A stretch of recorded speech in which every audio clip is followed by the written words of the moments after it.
இன்னைக்கு விடிய காலையில பார்த்தா இவரு டிவி கீழே சேர்ந்துட்டாரப்பா, அவரு டிவி கீழே சேர்ந்துட்டாரா, இவரு டிவி கீழே சேர்ந்துட்டாரான்னு மாத்தி மாத்தி ஒவ்வொரு விஷயம் சொல்லப்படுது. அவர் எந்த மதத்தை எந்த சமூகத்தை வழிநடத்த வேண்டும் என்று விரும்பினாலும் கூட அனைவரும் சமம் என்று சொல்லுகிற போதுதான் அவருக்கு ஆயுத பாய்ச்சல் நடந்தது. என் தலைவன் முகமே எங்களுக்கு சின்னமாக கிடைத்தால் ஒரு ரூபாயிலும் தமிழ்நாட்டில் வெல்லம்.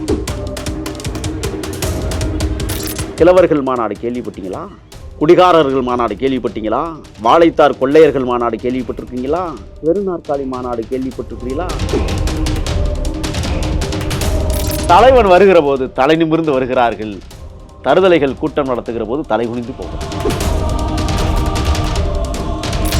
ஏன்டா நம்ம கூட்டத்தில் தான் தலைவன் படத்தை வச்சுட்டு இருக்கிறீங்க, ஏன்டா அவன் கூட்டத்திலையும் போய் தலைவன் படத்தை வச்சுக்கிட்டு இருக்கீங்க? அப்போ அங்கே போன கூட்டமும் எங்கள் கூட்டமா? 2026க்கான களம் சூடு பிடிக்க ஆரம்பிச்சிருச்சு அப்படிங்கிறது மட்டும் நல்லா தெரியுது. சூடு பிடிக்குதுன்னு சொல்ல, ஒரு பக்கம் தீ பிடிச்சி எரியுது, ஒவ்வொரு பக்கம் குப்பு குப்புன்னு டெல்லியில திடீர்னு பாம்பு வச்ச மாதிரி ஒவ்வொரு பக்கம் வெடிக்குது. திடீர்னு நேத்து ஃபுல்லா வந்து வீடியோல உட்காந்து பேசிட்டு இருந்தவங்க இன்னைக்கு விடிய காலையில பார்த்தா இவரு டிவி கீழே சேர்ந்துட்டாரப்பா, அவரு டிவி கீழே சேர்ந்துட்டாரா, இவரு டிவி கீழே சேர்ந்துட்டாரான்னு மாத்தி மாத்தி ஒவ்வொரு விஷயம் சொல்லப்படுது. அப்ப பின்னாடி ஏதோ ஒரு விஷயம் பெரிய லெவல் நடந்துட்டு இருக்கு. மக்கள் தெளிவாயிட்டாங்க, மக்களுக்கு எல்லாம் புரிஞ்சிருச்சு அப்படிங்கிற ஒரு விஷயம் வந்து எல்லாரும் பேசப்படுது. உண்மைதானே சார்? நிச்சயமாக கொழுந்து விட்டு எரிகிற தீயை பற்ற வைத்திருக்கிறார் என் தலைவன் விஜய். கொழுந்து விட்டு எரிந்து கொண்டிருக்கிறது. சுடுபவர்களுக்கு சுடும், தள்ளி நிற்பவர்களுக்கு எரிச்சலை உருவாக்கும், அணைப்பதற்கும் என் தலைவன் தான் வருவார். நிச்சயமாக 2026இல் ஒரு மாபெரும் மக்கள் புரட்சியை வென்றெடுப்பதற்கான தளத்தை தொடங்கியிருக்கிறார். என் தலைவனை உருவாக்கிய தலைவன் எம்ஜிஆர் அவர்கள் 1972இல் எப்படி ஒரு புதிய அரசியல் மாற்றத்தை இந்த தமிழ்நாட்டில் வென்றெடுக்க புறப்பட்டாரோ போர்க்களத்திற்கு, அதைவிட கூடுதலான போர்க்களத்திற்கு செல்ல இருக்கிறார் என் தலைவன் என்றால் நான் சொன்னேன், அண்ணன்ட்ட சொன்னேன், வாரல் என மறித்து கைகால். கூடல் மாநகரில் கோவலனும் கண்ணகியும் கால்நடையாய் கடந்து செல்லுகிற போது இளங்கோவடிகள் எழுதுவார், இயற்கையாகவே அசையப்படுகிற கொடியானது கோவலனையும் கண்ணகியையும் பார்த்து மீன்குடி சொன்னதாம், வாரல் என மறித்து கைகாட்ட. வந்து விடாதீர்கள், கொலைகளப்படுத்தப்படுவீர்கள், நீங்கள் கொல்லப்படுவீர்கள், ஆகையால் இங்கே வராதீர்கள் என்று அந்த மீன்கொடி சொன்னதாக இளங்கோவடிகள் எழுதியிருப்பார். எச்சரித்த மீன்கொடியை, காற்றில் அசைந்த மீன்கொடியை என் தலைவன் விஜய் அவர்கள் கூடல் மாநகருக்கு போகிற போது வாருங்கள் பாதுகாப்பு தருகிறேன் என்று சொன்னது. பக்கத்தில் என்ன கொடி பறந்துச்சு தெரியுமா?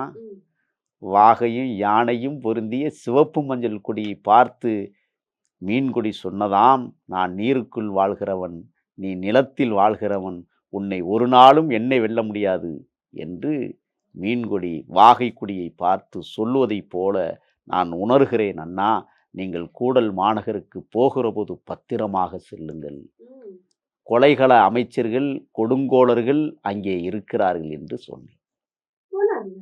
ஓனர்ல வித்தியாசமா இருந்ததுல்ல, வெற்றியோட திரும்பினார்ல, அதான் தலைவன். ஆக ஒரு நீண்ட நெடிய இந்த பயணம் என்பது 2026 அரசியல் தளம் என்பது அயோக்கியர்களுக்கும் நல்லவர்களுக்கும் நடக்கிற யுத்தம், கொள்ளைக்காரர்களுக்கும் கொள்கைக்காரர்களுக்கும் நடக்கிற போர், சாமானியனுக்கும் கொலைகார கும்பலுக்கும் நடக்கிற யுத்தம். 2026க்கான களம் வரலாற்று காணாத ஒரு களம். நிறைய விஷயங்கள் எப்பவுமே நம்ம யோசிப்போம், டிஎம்கே ஏடிஎம்கேன்னு 2 கட்சி இருக்கு. அது எவ்வளவு பெரிய மூதாட்டியா இருந்தாலுமே 2 பேருக்கு என்ன தெரியும், உதயசூரியன் இருக்கு, ரெட்டையில இருக்கு அப்படின்னு தான் சொல்லிட்டு அந்த பித்தான் எங்க இருக்குப்பா, அந்த பட்டன் எங்க இருக்குப்பா, நான் அமுக்குறேன், அந்த இது எங்க இருக்குப்பா அப்படி கேட்டுதான் ஓட்டு போடுவாங்க.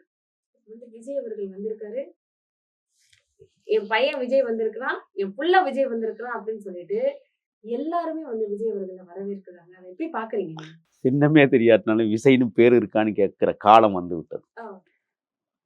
தேர்தலில் அந்த இயங்குகிற அந்த இயந்திர பெட்டியில் ஒன்னே ஒன்று சொல்றேன், என் தலைவன் முகமே எங்களுக்கு சின்னமாக கிடைத்தால் ஒரு ரூபாயிலும் தமிழ்நாட்டில் வெல்ல முடியாது. அது கிடைக்கணும்னு நான் ஆசைப்படுறேன். கொடுக்க முடியாது, கொடுக்க முடியாது, அப்படி சாத்தியம் இல்லை. கொடுத்தால் நாங்கள் தான் 100 ஆண்டுகளம் அல்ல, ஔவையார் பிறந்த 1000 ஆண்டுகளுக்கு பிறகு வள்ளுவன் பிறந்ததாக தமிழர் வரலாறு பேசுகிறது. வள்ளுவர் பிறந்த 1000 ஆண்டுகளுக்கு பிறகு ராஜராஜ சோழன் பிறந்தான் என்பது வரலாறு. ராஜராஜ சோழன் பிறந்த 1036வது ஆண்டுக்கு பிறகு ஒரு தலைவன் உருவாகி இருக்கிறான் என்றால், சமகாலத்தில் என் இனமானத்துடைய தேசிய தலைவனும், அதே சமகாலத்தில் என் தலைவனுக்கு பக்கத்தில் 20 ஆண்டு கால இடைவெளியில் தமிழ்நாட்டில் ஒரு தலைவன் பிறந்திருக்கிறான் என்றால் எங்கள் தலைவர் விஜய் தான். சிறப்பு. இதுல ஒரு விஷயம் சார், பிறப்பிற்கும் எல்லா உயிருக்கும் அப்படின்னு சொல்ற அந்த வார்த்தை, அந்த வார்த்தையோட உச்சரிப்பு, பிறப்பிற்கும் எல்லா உயிருக்கும் அப்படின்னு சொல்லும் போது, பிறந்த எல்லா மனுஷனுக்கும் தான் எல்லா உரிமையும் கிடைக்கணும், எல்லாமே கிடைக்கணும் அப்படிங்கிற ஒரு ஒரு பெரிய விஷயத்த வந்துட்டு முழுமையா, பெரியவன் சின்னவன் கிடையாது, பணக்காரன் ஏழை கிடையாது, யாருமே தாழ்ந்தவங்க கிடையாது, எல்லாருமே சரிசமம் தான் அப்படின்னு சொல்ற அந்த ஒரு வார்த்தை.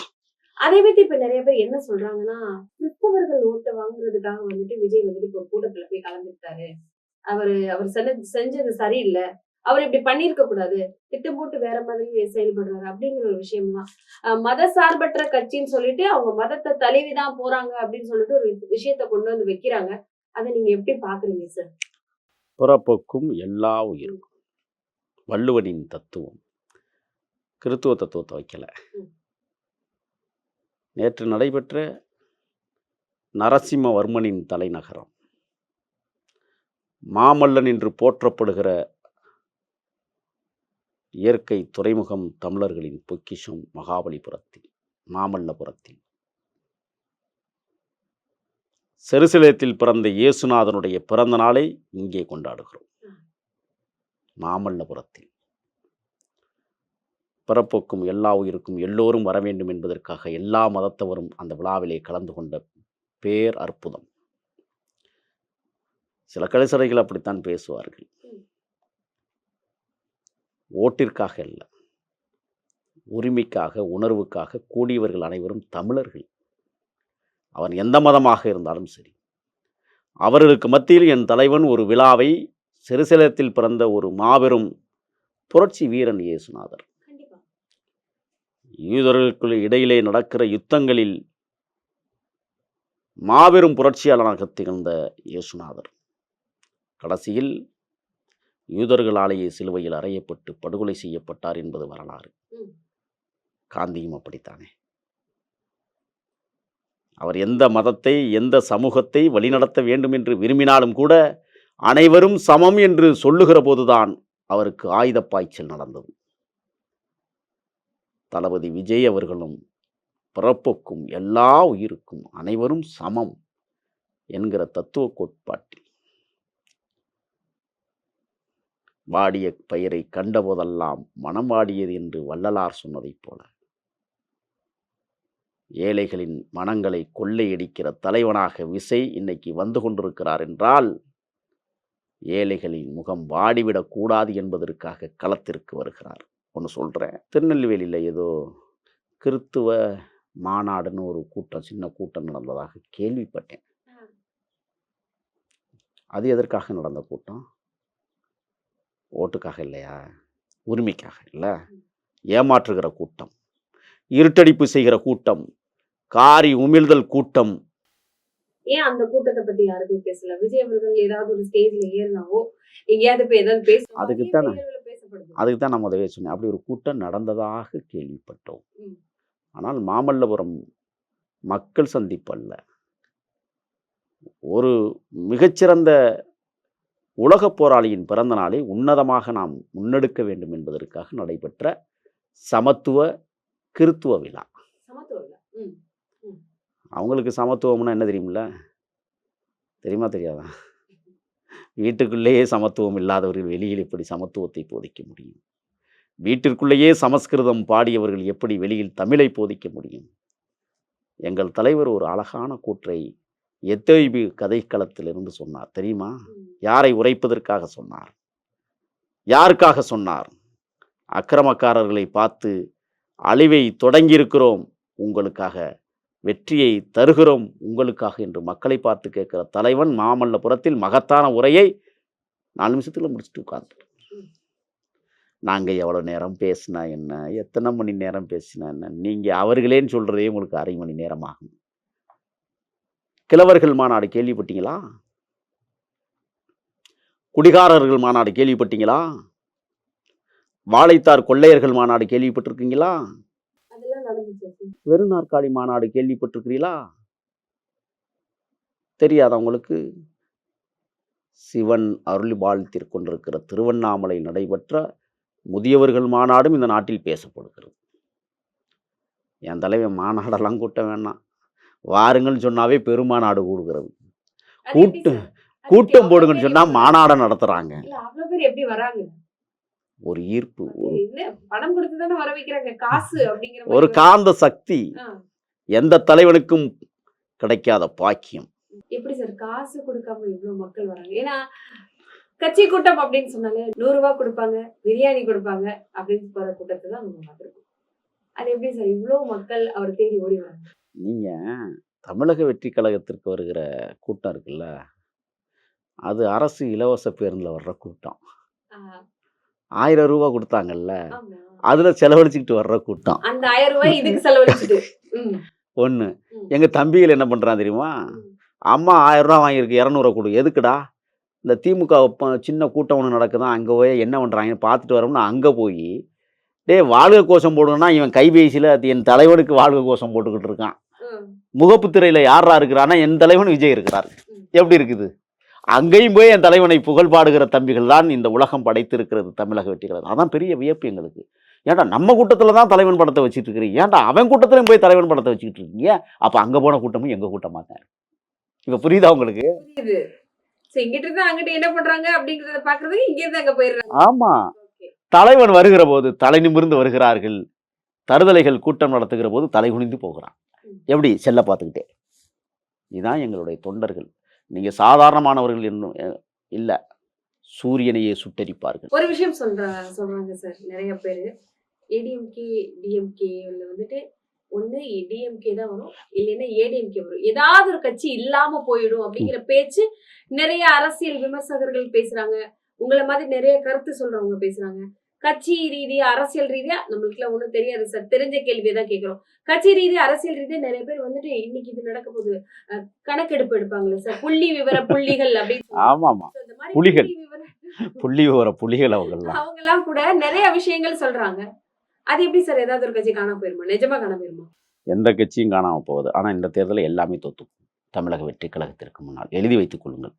நான் ஏதோ மந்திரம் சொல்லலை, தந்திரம் பேசலை. ம். தமிழ்நாடே ஸ்தம்பித்து நிற்கிறது தலைவனின் பக்கம். ஒன்றும் இல்லை, இப்போ என் தலைவன் பாவம், ஏன்னா சுதந்திரம் இல்லாத தலைவனாக இருக்கிறார்.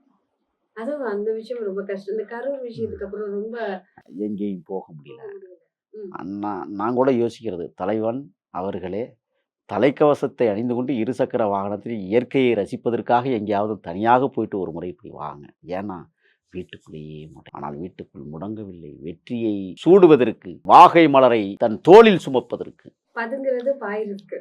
உள்ளே உட்கார்ந்து மிகப்பெரிய பேராசானாக ஒரு மனிதன் 3 மணி நேரம் 4 மணி நேரம் யாரிடமுமே பேசாமல் அமைதியாக இருக்கணுங்கிறத அப்புறம் இந்த தேசத்தில் என் குழந்தை ஒரு நாளைக்கு காலையில் சாப்பிட்டு மதியம் வர 6 மணி நேரம் உண்ணாவிரதம் இருக்குது என் குழந்தை, வெறும் 6 மணி நேரம். ஆனால் இங்கே ஒரு தலைவன் பிறந்து வாழ்ந்து மடிந்திருக்கிற தலைவனை நான் கொச்சப்படுத்தலை.